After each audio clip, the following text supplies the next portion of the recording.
So hello everyone, thank you so much for joining us today for this talk on the College Swansea University. And this talk is focused on parents. So for anyone a parent or guardian who has someone joining us in the college to tell you a little bit about what we offer. So you can see our lovely banner here and our series, and you'll see a lot of this now. Branding focuses on success, community, and home. If you can get to the next slide, wonderful. So my name is Gareth Davey and I am the recruitment manager for the recruitment team. So our team is responsible for supporting students on their journey to study with us at the college, Swansea University. I'll pass over to Helen, who can introduce herself. Thank you, Gareth. Hi, my name is Helen. I'm the Senior Student Recruitment Coordinator at the College Swansea University. Welcome to join us today, and hopefully this will be very useful for you. I'll pass that over to Kieran. Hi guys, my name's Kieran. I'm the Student Recruitment and Sponsor Liaison Coordinator for the Middle East and North Africa. Very snappy title. Now, primarily look after students from those regions, but of course, happy to help with any queries. And I can see some familiar names in the chat, so good to be here with you guys today. And then last but not least, we've got Hannah. Hi guys, I'm Hannah. I'm the Student Recruitment Officer here at the College Swansea University. And I'm just going to start by kind of explaining to you today what we're going to run through and what you can expect from this session. We can have the next slide. Thank you. So what to expect from the session, we're going to talk a little bit about the college, discuss Swansea as well, for any of you that aren't really that familiar with Swansea as a location. I'm going to talk about application to enrolment, which is really important for you all on your journey, just to make sure that you actually do get here in Swansea. Going to cover accommodation a little bit. I believe my colleague Kieran is going to talk to you about our accommodation, Rod Jones Hall, in a bit more detail. And then we're going to go through kind of the study and support and all the key dates you might need in the upcoming intake that we've got. So if you can see here on the left, there's a map of the UK. Swansea is in the little green Wales country there. So we're highlighted down the bottom. And we're a coastal city, so we're very close to the sea. We've we've got a peninsula near us, the Gower Peninsula, which was actually the UK's first area of outstanding natural beauty, and we've got loads of amenities as well. So we've got arenas, stadiums, lots of things to do in the city centre, and yeah, it's a really great city to live in. We've also got on the right here a map showing both of our campuses. So we're a dual campus university. We've got two campuses. The college, we're based on the Bay campus on the right there. So both are equal distances from the city centre. You can get to the city centre about 10 minutes from each campus. And then there's a bus that runs between the two campuses as well. So it's very easy kind of travel wise when they're here. It's, you can be on campus and get to the other campus in a matter of like 15-20 minutes. So yeah. It's really great, and I'll just move on to the next slide, please. So I'm just going to talk you through a few of our rankings as well. I won't go through every single one of them, but just a few that we want to kind of shout out to you. So we've got our QS ranking in the top left. We're really proud of this because we've been ranked 307th in the World University rankings. This is actually 118 places higher than we were the previous year. So very proud of that, and it's just really great recognition for us. And we've also got a lot of awards for the safest student city. So we were 6th in the UK for the safest student city and top in Wales as well. And then we're also one of the Guardian's top 25 universities in the UK, which is really great. And yeah, hope you all resonate with those rankings as well. Apologies, my throat's a little dry. So just to talk you through a little bit about the college. So the college, as I said, we're based in Swansea. That picture there is on our Bay campus. So we've got about a 95% progression rate. And then all our students are kind of treated as Swansea University students from day one. So that means that they get all the benefits that come with being a student of Swansea University, but they'll also get additional benefits of coming to study with us at the college. So they have a lot more benefits than you would if you were to just go straight to Swansea University. It's really great. They get extra support. We obviously have small class sizes, which leads them to kind of have that more kind of one-on-one contact with our academics. And then also, oh my goodness, sorry. Also, it's a safe environment to live and learn. So we've got 24-hour security for the students when they're living on campus. They can kind of contact the security at any time. We do also have, as probably one of my colleagues will go through later, we have our on-program team, and they are on the reception desk at the college building at 9 to 5, Monday to Friday. So there's always someone from the team available to talk to as well. We've also got, as I've mentioned, dedicated halls of residence. Kieran will go over this in more detail though, so don't worry, you'll get all the information for that. And then we also like to make it known that our academic building at the college is actually the closest academic building in the world to the sea. So your child can be studying, they might be doing their work, and they just need like a break, or they look out the window and they could see the sea, even from some of their classes as well. So it's a really, really lovely place to study and learn and live as well, if they live on campus. And we do welcome students from all over the world, and also some of our home students in the UK as well. So I think, am I passing over to you now, Kieran? Yes, lovely. Yes. Thank you very much, Hannah. So my turn now to speak, and I'm going to talk about some of the subjects that we offer here at the college, Swansea University, and indeed some of our intakes as well. Well, all of our intakes, actually. So as you can see on your screens now, we offer progression to an awful lot of degree programs at Swansea University. It's not everything, but it is pretty much every subject area that you can think of. So on the left of your screens, you can see the undergraduate course options that we offer. Now, of course, where it says engineering, that doesn't just mean engineering, that covers all the different facets. That's chemical, electrical, civil, all those different types of engineering that our students might be interested in. That goes the same for things like business management. There's lots of different options, specific routes that our students can take. So it is more than what is appearing on your list here, but this is the most sort of succinct list of subject areas that we offer. These, of course, undergraduate are available in a foundation or an international year 1 level of study. More on those later. In the middle of your screen then, you can see the list of postgraduate subject areas that we offer. Slightly reduced because of the nature of postgraduate study, but again, ticking all those key subject area boxes. You've got your health, got your engineering, got your management, you know, those ones that tend to be big buzzwords, particularly for international students. And then our postgraduate courses, they, of course, they come in the form of pre-masters. Now, as Hannah said, we at the college welcome international students from all over the world. That is, most of our student body will be students from other countries. However, we do welcome some home students as well. So these will be UK-based, from England, Wales, Scotland, Northern Ireland, students who are studying a foundation level program with us. So that would be mostly for the School of Management programs, but also some health related programs as well, like psychology. We deliver the foundation on behalf of the university. Now, what that means for you guys and your sort of children, or whoever it is that you're sending to us in Swansea, is that they will be sharing classrooms and blocks of flats if they're living on campus with students, not just from other places in the world, but also from the UK. And certainly the feedback that we get from the students that we speak to who are studying with us in the college is that provides them with a really, really healthy environment for them to meet not just other students who are in the same boat as them, who have come to the UK for the first time and are experiencing all these new things, but also students who have got a bit more experience of life in the UK, and university education in the UK helps them settle in a bit more.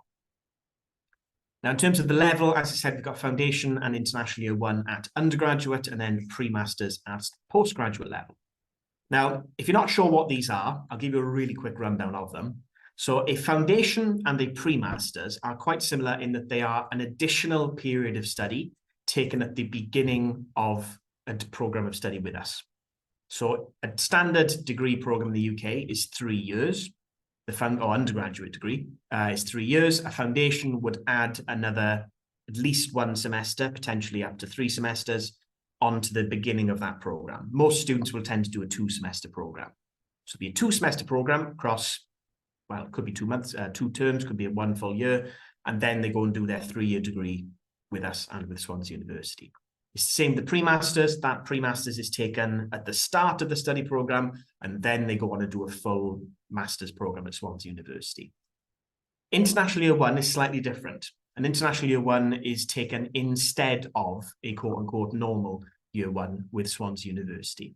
So it doesn't add any time on to the study program. It just means that during that first year of study at Swansea University, your child will have some additional modules with us at the college to supplement their learning. So foundation and pre-masters are an additional period of study. International Year 1 is just a different version of an International Year 1. It's probably the simplest way that we can break that down for you. Now, an intake at the college is never that far away. We've got 4 intakes across the calendar year. September is, of course, the big one. That is very much in line with Swansea University and indeed with higher education in the UK in general. In September, the overwhelming majority of our programs are available, from the 1 semester to the 3-semester ones across all levels of study. November then is ideal for students who have just missed out on September for whatever reason. That might be CAS delays, finance issues, anything at all. And lots of the programs are available in November. January intake is increasingly important for the university. Their January intake is relatively new and is growing every year, but we at the college have been doing it for a long time. So again, lots of our programs are available in January. That is almost upon us now. But then May/June, that one is the summer intake. So that is 1 semester before the start of the new academic year in September. Now, not all of our programs are available in all of these intakes. So if you do want to know what you want to study, how long the options that are available, and when the next intake is, best advice that we can give you is to either visit our website, and there's a handy little matrix on each course page as to when each one is available, or just get in touch with us and we can give you the best advice we can. So some info about our campuses then. Now, Hannah showed you that map of Swansea. So Swansea City Centre is just sort of off screen to the left over here down the road. The Bay campus, this is where the college is located. Staff who are watching this, can I get a thumbs up? Can you see my little arrow moving around here? Awesome, fantastic. So I can use that as a visual aid. So this building here, that is the college. That's where I am right now. You can just make out the window that I'm looking out of over the top of my laptop there. So this is where, if your student is studying with us, this is where they would have most of their teaching. The exception to that is if they're on an integrated program where they would have lots of their classes in their host college, school at Swansea University, and just a couple of support modules with us. But integrated International Year 1s are a bit complicated for us to go into in this format. So on this campus then, in terms of academic buildings, you've got us at the college. You have the School of Management just next door. So that is where you would study accounting and finance, marketing, business management programs, that sort of thing. All of these buildings over here, this is the College of Engineering, where, of course, you would study engineering. So the campus itself is pretty new. So all of the labs and facilities that they've got in the College of Engineering are also very, very new. So they've got flight simulators, wind tunnels, chemical labs, microscope labs, VR lounges, all that sort of stuff. It's even if you're not, like I studied politics at Swansea University, so engineering may as well be magic to me. But even if you're not studying engineering, just going through for a walk through engineering and looking at all the labs, because they're all sort of windowed, is really, really impressive. Then you've got this building here, which is the Computational Foundry, where you'll find things like mathematics, physics, computer science, advanced computer science, data science, all those sorts of programs. So if you're studying any of those courses, the best place to be is Bay Campus in terms of on-campus accommodation, because your teaching is literally right next door. So all of these buildings here, these red ones, all of these are the accommodation buildings at Swansea. So there's plenty of it on the Bay Campus. The one right at the end, just down by the car park here, is the Rod Jones Hall, which is primarily for our students at the college. That's where we would recommend that your son or daughter would live when they come and study with us. Along the bottom, just hidden behind the School of Management, you've got some amenities. You've got Tesco, Subway, the Hideaway, which is sort of like a student canteen. They serve lots of different types of food that students can get used to if they don't feel like cooking. All of those, again, are open normal working hours. Some of them will stay open during sort of school breaks as well, to service the students who do remain on campus during those times. This building down here, just next to the green, is the library. Now, the interesting thing about the library is that what I found very handy when I was a student is that obviously there's a library on both campuses, and you can return a book to either library. And if you are living on Bay campus and there's a book that you want that's in the Singleton campus library, you can request that it sort of be delivered to the Bay campus library and pick it up from there, so you don't have to hop on a bus and go to Singleton campus. Also on this campus, then you have a fully kitted out gym, which students can get discounted access to, staff as well. There's the laundrette for all the students living on campus. There's the student union, which is based in this building here, just opposite us at the college in Urtoini. And then you can't see it because of all the other buildings, but just tucked in here is the Haven, which is the space that is partially run by a team at Swansea University called Faith at Campus Life. So the Haven, they operate prayer space, they operate meditation space, guidance counselling. I know the resident imam here at Swansea University spends an awful lot of time in the Haven, is kind of based there. So lots and lots and lots of things to do and things to see on Bay campus. Of course, you've also got the beach right here, and because the campus is slightly outside of the city centre, it's basically a private beach for our students. There is a more detailed virtual tour available on the website, so by all means go and head over to that if you'd like some more information. There's also a video sort of walking tour on our YouTube channel, which I've sort of voiced over with some more detail on some of these buildings. Moving on to Singleton campus then. Now again, you can see the stunning views that this campus has got and just how close it is to the beach. So you've got Singleton Abbey, which is just off camera over here. That was the original building of Swansea University when it very, very first opened. So that's definitely worth a look. It's very Instagrammable for a lot of the students who are on social media. On this campus then, among others, you have the Hillary Rodham Clinton School of Law, and Hillary Clinton and her husband Bill were here very recently. They were on Bay campus for a big sort of event. The School of Culture and Communication, the School of Social Sciences, the Medical School, the School of Psychology, the School of Health and Social Care, all of those are based on this campus. Also on this campus, I mentioned the Haven on the other campus, where it just has the prayer space. On Singleton campus, there's a fully functioning mosque. Again, it's just off camera here. They do all sorts of stuff for the Islamic community here on Swansea University. They hold events over Ramadan, that sort of stuff. Really great environment for students to get involved in. The library is this building here. Taliesin Theatre, where they will have all sorts of exhibitions and shows and plays, that sort of stuff. Great for any students who are interested in the arts. There's a dentist on campus, and then of course with the terms of food and drink outlets, there's the Greggs, Costcutter, Tortilla, Costa Coffee. This building here is Fulton House. That's sort of the main building that you see when you come onto campus, and it's very recently undergone, and it's still undergoing, in fact, a big renovation. So I haven't been there yet, but I'm told there are some shiny new food outlets there for us to explore, so we will have to get down there at some point. Just off camera here, you've got Singleton Hospital, so really, really handy if any students are studying medicine. Again, you've got the beach right nearby, bus stops. Over here, you can see the Mumbles, lovely little seaside town for students to explore. In terms of accommodation, there's plenty of it available on this campus as well. So these little tower blocks here, they are all accommodation on the Singleton campus. So both campuses are sort of have everything that a student would need when they're studying with us. And as Hannah said, it's really easy to get from one to the other or from one to the city centre through the bus links that service Swansea. So application to enrolment. Now, this is probably the section that some of you guys watching have been keen to get to, because this, for a lot of people out there, is the biggest, baddest, scariest part of going through and joining university. So a couple of quick tips and bits of information that we can give you. Now, applications to us at the college are made through StudyLink. Now, StudyLink is a purpose-built platform that we at the college use for the receiving of applications and issuing offer letters, offer updates, that sort of thing. So you may be familiar with UCAS. They are a sort of UK-wide admissions platform. We at the college do not use UCAS. You can use UCAS for direct applications to the university, but not for us at the college. Those applications have to come through StudyLink.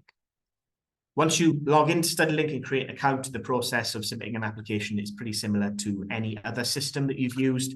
Pop in your details, attach your documents, and then sort of hit submit.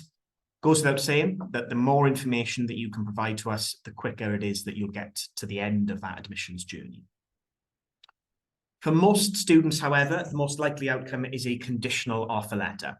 This offer letter will contain lots of information about your course, your fees, your start dates, that sort of thing, and then we'll have details on some conditions. So that might be an updated passport, a more detailed CV, an English language test.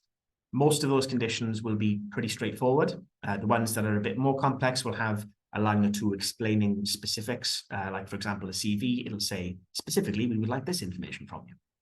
However, if any of those are causing you or your son or daughter concern, you're more than welcome to get in touch with us and we can explain them in a bit more detail. Now, our teams will be in touch with applicants throughout their journey through lots of different avenues. The main one being via email, through StudyLink or directly. However, we also do WhatsApp campaigns, so don't be surprised if you get a ping on your phone from one of us asking if we can offer you any support. We do calling campaigns as well as ringing individual students. And then we also do an awful lot of communication with agents if you are applying to us with one of them. Now, most of our students do use an agent.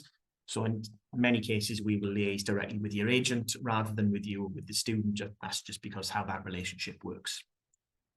If your application or your son or daughter's application has been made to us without an agent, most of those students in that situation will be assigned a member of the inside sales team who will be responsible for looking after them and helping them with their application.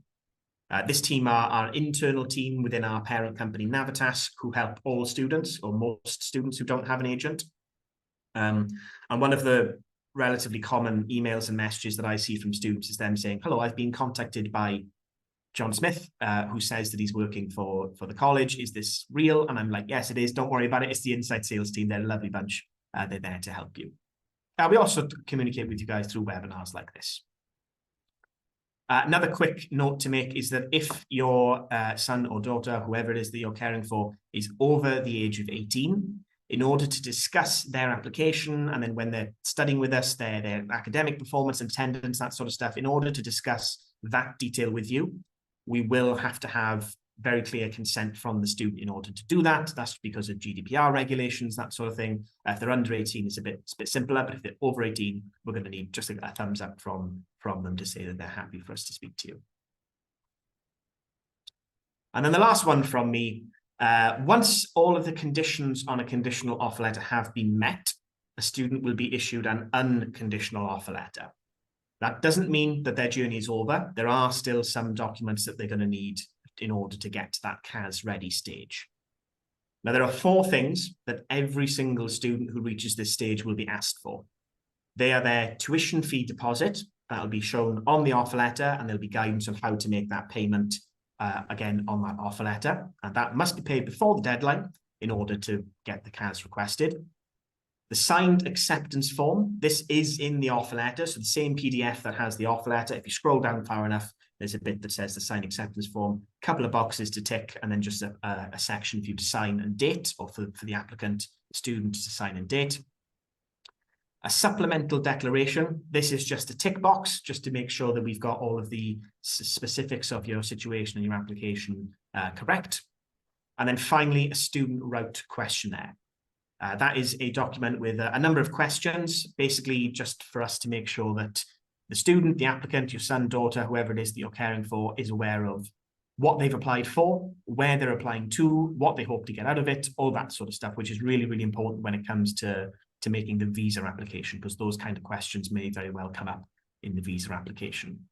For that questionnaire, questions 1 to 5 are probably the most important and should be answered in a reasonable amount of detail. 3 to 4 sentences per question. Some students then will be asked for additional documents. For example, if you're under 18, it'll be an under 18 consent form that will have to be signed by you guys, the parents. Some students will have to provide additional financial evidence. If there are additional documents, they will be clearly stated on the unconditional offer letter. Again, any questions about any of these documents, you're more than welcome to get in touch with us and we can explain them in a bit more detail. Now, once all of those documents have been submitted and the tuition fee deposit has been paid, at that point, the CAS process will start. So the admissions team will take a day or two to just check all the documents, make sure that everything is okay, and then prepare the CAS pack. CAS will be sent off to Swansea University and then issuance. So that whole process, which Helen will go into in a bit more detail on the next slide, normally will take around 10 working days on average, sometimes longer, sometimes shorter, depends on the individual circumstances. But I will leave Helen to go into more detail on that particular point. Thank you, Kieran. So let me talk to you about CAS process in particular. So as you can see here, we've break it down into steps. So as Kieran mentioned, we will request for documents that are related to CAS requests at the point of unconditional offer stage. All documents has to be submitted, and of course payment has to be made before deadline, just so that other missions are able to gather important documents and check all the informations again and prepare a CAS pack, where the pack will be sent to Swansea University's CAS team to be processed. We'll be making sure informations are correct. For example, intake, so start dates, students, name, passport number, all that important detail, and final checks will probably complete in about 5 to 10 working days. But in peak season, it's probably going to be 10 working days, most likely. As soon as CAS is ready and issued, it will be sent to students' personal email directly. So even if your child or your kid is working with an agent, they will have to check their own emails. It's very important to check their emails. We tend to communicate a lot of important information via email. So as soon as they receive the CAS, we recommend them to check against all details again, just to make sure that nothing will be held off by UKVI when they apply for the visa. We are not able to include agents or parents into the CAS statement email, just because this will be sent to student directly. But by all means, if students are willing to share that, or by the point that we received it at the same time, we will be happy to share a copy with you at that time. But we will not be receiving the CAS before the student does. And of course, once it's issued, CAS can be used to make a visa application.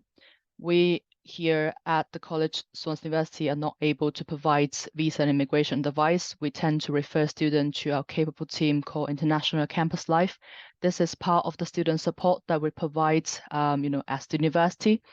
Student will be able to look at the detailed guide on their website, including how to make an application, what document I need to provide, detailed requirements as per UKVI required for documents such as financial documents. It may be required in some cases, so everything is available there. Can I have the next slide, please? And then, of course, it will come enrollment. So we assume that visa application will go very smoothly, because that's all what we're hoping for. So by the time enrollment is near, our academic and student experience team will be in touch with further guidance about next steps. Again, these will be sent and shared with student directly in most cases. But of course, if student has indicated that they wish to include their parents or their agents, we will then forward those emails on. But in the first instance, again, these will be shared with students directly. So information will be including how to get to Swansea from maybe London or maybe Cardiff. We do have a few airports around us. And information about living in Swansea. I will talk to you about accommodation in just a little bit, but please do make sure to arrange for travel and accommodation before your children start the journey. And by the time they get to Swansea, they will have to complete enrollment process in person. One of the steps is called right to study check, and they will be given a time slot, I believe, and to complete those checks, and they will be able to activate their university account. So all students studying with us at the College Swansea University will be a student of Swansea University from day one, which means that they will be using Swansea University student system, including email addresses, Canva, internet, all that. They will also be assigned with a personal tutor. So the personal tutor will be a member of the academic and student experience team, and they will be the student's first point of contact for anything to do with their study or personal life when they're in Swansea. So for example, if they're feeling homesick or if they have run into any kind of issue, their personal tutor will be the first point of contact. Of course, the personal tutor might not know how to respond for some cases. They will then refer to the relevant team within the university. Once the enrollment is complete, we will monitor attendance regularly on a daily basis. All students are required to swipe their student card for each and every lecture and classes they go to.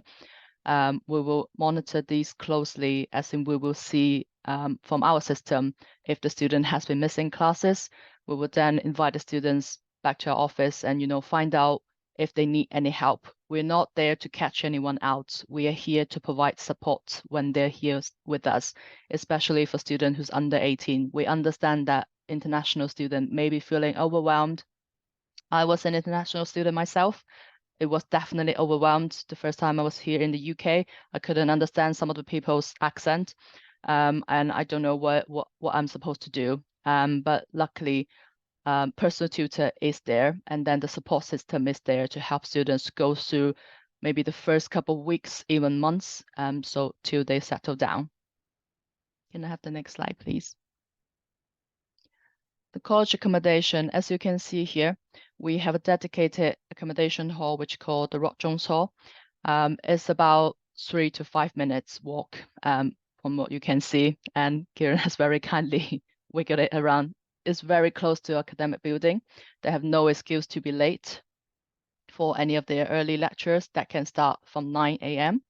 The applications are opened for offer holders, even if your child or your children is currently holding a conditional offer, they are eligible to apply. Of course, an offer will only be made when the offer is unconditional. We do recommend applying as soon as they can, as soon as they receive the conditional offer, just so that they are in the line to be assigned with a room as soon as the offer becomes unconditional. All the rooms are en suite, which means that they will have their own private room, which includes a shower, a wash basin, and then they only need to share the kitchen area and all the communal areas with other students. There tend to be 6 to 8 students in each flat. We encourage students to socialize with each other. Of course, they have the privacy of their own room, but then the kitchen is for them to socialize. We have 2 different room types. As you can see here, there's a standard room and there's a premium room with different prices per week. And then the difference is that the premium room, we have a slightly bigger bed and a little bit more storage. But as you can see here, some of the rooms are facing the beach area is probably going to be quite popular. So if they do wish to have a beach view room, send in those applications as soon as they can. We have 24-hour security on campus. So again, for students who are, here in the UK, here in Swansea for the first time, so, safety is very important. And then we understand that parents might be worrying, oh, what would happen if my kid got sick 3 in the morning? There's a 24 security team, and there's also the first responders team. And then we make sure that all the rooms and flats are equipped with signposts to say, if you're in emergency, this is the team that you need to contact. And of course, we also run regular fire safety drills just to make sure that students know if they ever in any kind of danger, they know who to talk to, they know who to seek help from, and where to go when there's a fire. Living in Swansea can also mean that living off campus. So all students are required to live within 50 miles of Swansea to make sure that they are not missing any of their classes. We understand that students may be wanting to live in London or Birmingham, but as long as they are studying with us at Swansea, they have to live within 50 miles. We do recommend living on campus for the first year, just so that they get settled down easier. And then, as I mentioned, we have 24-hour security on campus. It's quite easy to get from campus to city centre as well. But for the second or third years, or how many years they decided to study with Swansea, there are plenty of options off campus as well. Swansea itself is a medium-sized city by UK standards, but we do have a lot going on. There are quite a lot of local shops, national or even international shopping, eating and entertainment facilities. There are a lot of family-run business within Swansea. We have a local market within Swansea as well. There's just a lot of fresh produce every day. And the city and surrounding areas are served by excellent bus network.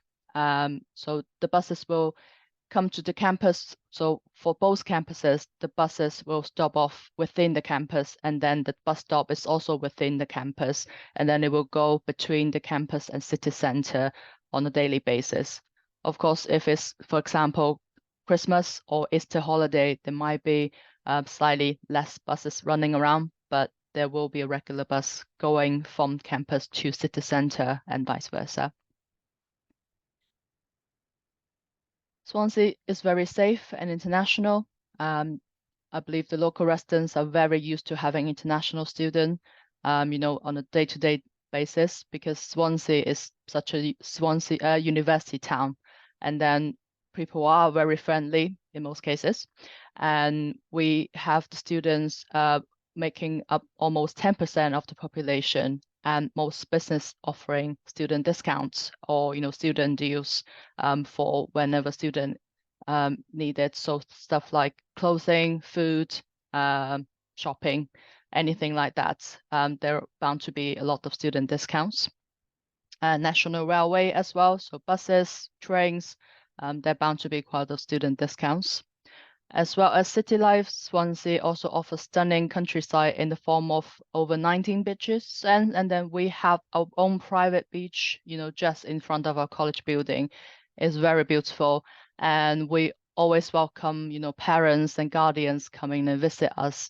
So for example, this week is our winter graduation. So we do tend to see quite a lot of excited parents and guardians within the campus.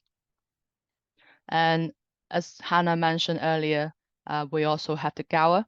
It's the UK's first area of outstanding natural beauty, and we do have a lot more to offer and waiting for you and your child to explore.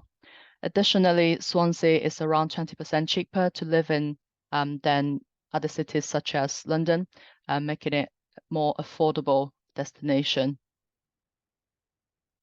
I will hand it over to Gareth. Thank you, Helen. Just on that safety and security that Helen was discussing as well, we have an app which is available to all staff and students, which is called Safe Zone. So this is fantastic. It can be used anywhere in the world, not just on campus. But what that app means is if you were ever in an emergency situation of whatever it was, or you ever felt like you needed to speak to someone, you can literally press a button for help. And because it's an app, it can literally pin your location and it will come straight through to the university security team, and they'll be able to find out exactly where you are. So it's a really fantastic tool for students. So if they're ever concerned, there's a very quick way where they can get support from the university. And then just talking about the sort of study and support that we have. So we have the academic and student experience team, also known as the on-program team. So they are based on campus. So we have our reception, which was mentioned earlier, that is in front of where we are based, so in front of the recruitment office. So they are there to offer support, and then as part of that team as well, they'd also help with allocating you with your personal tutor, which again was mentioned earlier. So you'd have that support by our on-program team, and you have your academic tutor. But then, as Helen mentioned, you would have your students, your children would be a student from day one of the university as well. So they have access to all of those other facilities. So the At Campus Life team offer a variety of different services. So money advice, so that's for students who have any concerns about, say, setting a budget and planning their finances. International support, so the International Campus Life team give guidance on things such as visas, so whether it's extending a visa, if you've ever got any questions about returning home during say summer break, what the implications are for your visa, they are there to offer that support. There's a faith team, so they are there to provide for anyone of any faith, and that's where we have our multi-faith room. And as Kira mentioned, we have our mosque on our Singleton campus, as well as a multi-faith room and chaplaincy based there as well. We have the welfare team, who are there to offer any support for students, such as counselling, the community team, and the participation team as well. And in addition to these, we have things such as the Centre for Academic Success. So they offer additional classes on key learning skills. So that could be anything from learning about referencing, presentation skills, anything really around academic support, so students are able to get the best possible qualification. The Students' Union, if you're not familiar with that terminology, the Student Union is effectively, there are members of the student body that are elected every year that represent students in a variety of different functions, and they will run events that take place throughout the whole year, as well as student societies. So there's over 100 societies in the university. So everything from swimming teams, rugby teams, football teams, things like that, through to faith-based or region-based teams. We even have our own Quidditch team in the university. So there's a lot of different things that students can do to engage with the community aspect. We've already mentioned the 24-hour security and that Safe Zone app, and we have library facilities as well. So as you can see, a lot of different support functions that are there. Just a couple of other things that aren't detailed on the slide. We also have something called the Go Global team. So students in their studies, undergraduate students specifically, have the opportunity to do student experience overseas as well. So things such as summer programs, so if they want to go and experience another culture, to try and big up their CV, to have more exposure, because obviously they'll already be an international student, but to try and expand on that global experience, to visit places like China or Japan, parts of, I believe, around Europe as well. It's a really nice opportunity for them to do that. And finally, we do have career support as well. So if we could go to the next slide, please. And that's where this comes in, employability. So these are some of our really big partners that we have, but we have hundreds of partners internationally that we work with. And the aim of this is to equip students with all of the necessary skills that they need to work. So that covers part-time opportunities. So that would be, during studies, students can work up to 20 hours, depending on what visa they come into the UK on. And they will run careers fairs and help with things like CVs, so CV writing skills, as well as like interview skills and things like that for students to be able to find that part-time work. And then they'll bring employers onto campus for them to find out more about those opportunities. There's a student ambassador scheme, and students who apply for that scheme will be sent a range of different types of job opportunities that they can do. So working with things like open days on campus, supporting UCAS events. And for us in the college, the main function you could do as part of that scheme is working for the ambassador platform, which Hannah's going to talk about shortly. We also have volunteering opportunities via Discovery. These offer really, really fantastic opportunities, and they could be things overseas. Sometimes it's raising money for certain things. I remember speaking to one student who was studying public health and health promotion before, and it was during the pandemic, and one of the volunteering opportunities they did was just supporting vulnerable elderly people in the community who maybe didn't have family around them. And because she was doing a public health degree, that helped to secure a job before she'd even graduated from the course, because she was able to access that volunteering opportunity and support those vulnerable individuals. So it's a really great way to build up those skills where it's not paid, but it does add to your transferable skills when you're looking for employment after completion. And then we have the Employability Academy. So that was what I was referencing earlier, where they cover the mock interviews, the CV, the workshops, and careers guidance. And as I say, there's career fairs that take place on both campuses throughout the year. I believe they run around 40 events every year. So there's almost an event every week that takes place with the Employability Academy. So a really fantastic team. And as mentioned, these are the industry links that we have that we work with really closely in terms of research and, you know, looking for job placements that students can do as well. So I'll now pass over to Hannah, I believe, who's going to talk about TAP.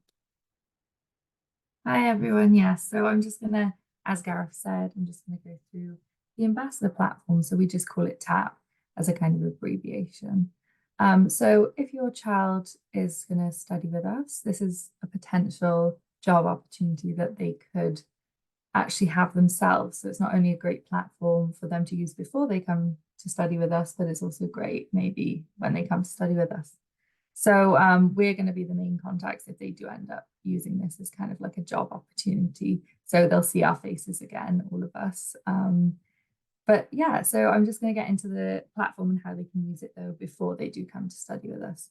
So we've got current ambassadors and students on the platform. So what they can do is they can chat to those ambassadors. We've got a range of different regions and course levels, courses in general, faculties. Lots of our ambassadors have different interests and hobbies as well, and they have different experiences. So really, your child could speak to like 3 or 4 of them if they wanted to, just to get a kind of well-rounded picture of what it's actually like to study in Swansea with us. So really, they're there to offer support about what it's like to actually be a student. So they get that kind of information firsthand rather than from us. So they can talk to someone who's actually been through the process, who's had that experience as an international student, and just really get like a nice kind of beforehand kind of friendship almost going with some of our ambassadors as well. It's a really nice place for them to meet each other. They can get advice of like the best coffee places to go to. Perhaps they really like beaches, and our ambassadors have recommendations of like one of the 19 beaches that is their favorite. But yeah, so that's one of our main functions. So chatting to the student ambassadors is a great option for your child. But then we also have content that they post, so they don't have to just talk about these things, they can actually see them. So it works a bit like an Instagram grid if anyone's been on those. But it's just pictures and descriptions and videos as well. Lots of events that have happened in Swansea, we've got pictures and videos of on there. Our students might go to open days, they might work open days, they'll post photos on there, and then just like things they do in their spare time as well. So they kind of get, it's like a one-stop shop for all that information that the ambassadors are going to share with your child. So that's a really great place to go. And then we also have events on there as well. So this event itself should go up on there as well. So if you did want to rewatch this recording, you'll be able to go there, have a little look, and yeah. So we've got an accommodation video, really helpful. Helen filmed that for us so kindly. So that's a step-by-step of how to apply for accommodation, how to pick Rod Jones Hall if that's the option your child's going to go for. That's an option that they definitely should consider. And then we've got loads of other videos too. So we've got arrivals and enrollment talks that we do, and they can just watch them on demand then, so whenever they need to. And if they have any questions as well, we've got an FAQs section. So that's frequently asked questions, and that's answered by not just us, but also our ambassadors. So you'll get the official advice from ourselves, and then you get a range of responses then from our ambassadors. So they might all have slightly different opinions about things, maybe what transport's the best to get, and perhaps the best coffee in Swansea. They might all have very different opinions, but you can go there and find out all of their answers. So yeah, definitely would encourage them to use the Ambassador platform. It's definitely a nice place to go for information before they do come here. Thank you. I think I'm going to pass back over to Gareth just to round us off. Thank you so much, Hannah. So yeah, thank you to you for joining us today as well. We hope this has been useful and you've got a little more information about what your child can expect when coming to study with us. For general inquiries, we've got the main email address here, so the-college-inquiries@swansea.ac.uk. If you're applying from the Middle East or North Africa, Kieran is your go-to man for this. So you can see his email address here, c.l.foley@swansea.ac.uk. We are also on a variety of social media platforms from X, formerly known as Twitter, Facebook, Instagram. We have YouTube as well, and we have a LinkedIn account. We've already mentioned the Ambassador platform, but by all means, you can get in touch or your child can use that as well to chat with some of our current students if you want to find out, as Hannah said, like the best coffee shop in Swansea or you know, their favorite places to eat out, their favorite activities to do as hobbies. And then WhatsApp as well. We will be in touch with the majority of offer holders via WhatsApp. So you might, if you're going to be, it will be one of the four of us. So if your child says they've had a message from a Helen, Gareth, Kieran, or Hannah, it'll be us that that is getting in touch with them. So thank you for those of you who joined us live. This is going to go onto our Ambassador platform, and I think probably onto our YouTube platform as well. So by all means, you can watch that. And if you are watching it on one of those platforms, thank you for taking the time to watch the recording. So I'm going to stop the recording now. And thank you very much.